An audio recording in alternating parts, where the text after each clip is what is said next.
me parece que tem dois grandes temas que servem de pivôs centrais. Como é que é essa questão desses dois grandes temas? Não, na elaboração do projeto institucional, a Universidade Federal de Pelotas, ela colocou como dois temas desafios saúde e alimentos, tá bem?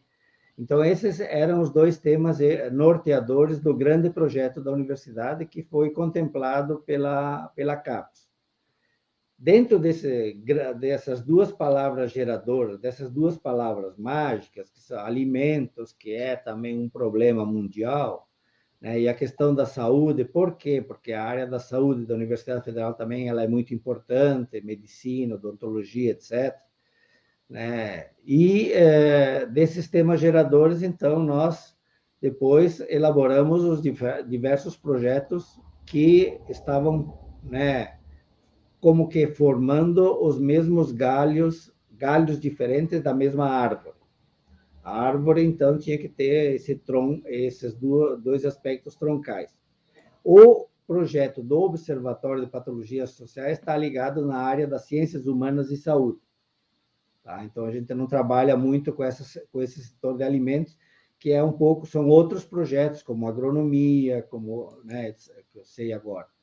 Então, essas são as duas palavras mágicas norteadoras do grande projeto da Universidade Federal e que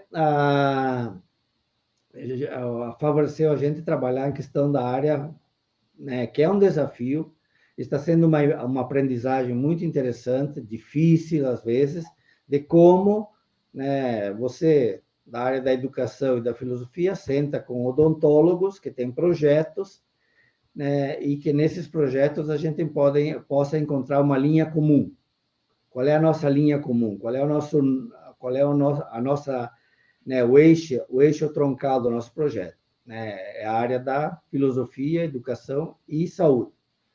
Né? Mas como a saúde, e aí vem um pouco a inspiração do nosso projeto das patologias sociais, como a saúde ela trabalha com diagnóstico dos pacientes, e também o prognóstico do médico, do dentista, etc., nós elevamos isso, nós, né, ampliamos as fronteiras para não discutirmos questão de saúde individual, saúde pessoal, embora na prática não dá para separar, mas o nosso foco é a percepção que as pessoas têm da ideia de saúde ou de doença social. O que afeta a convivência?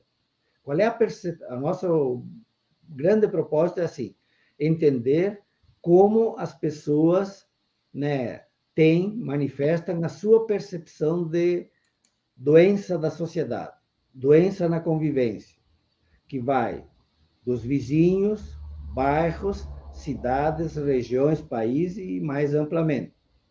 Então, a pergunta é assim, continua. Então, por exemplo, né, no meu caso, que está lá no glossário, eu introduzi um tal do overlapping malicious, né, que alguns até gostam por aí.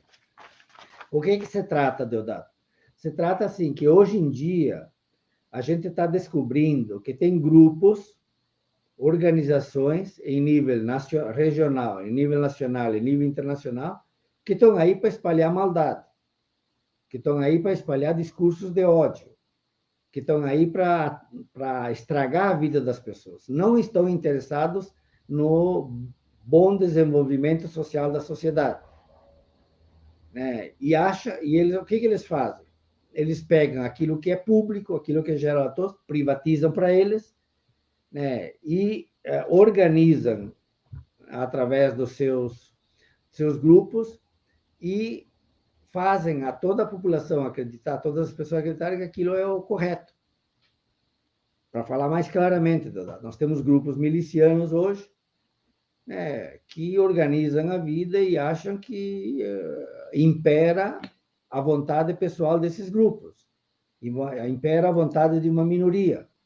Então, como a vontade de uma minoria pode ser transladada e transformada numa vontade que deve ser aplicada a todas as pessoas? E nós temos grupos aqui no Brasil, né, grupos nos Estados Unidos, grupo na Europa, de extrema direita, de extrema esquerda, grupos violentos, que estão muito mais preocupados em disseminar a violência do que propriamente a boa convivência.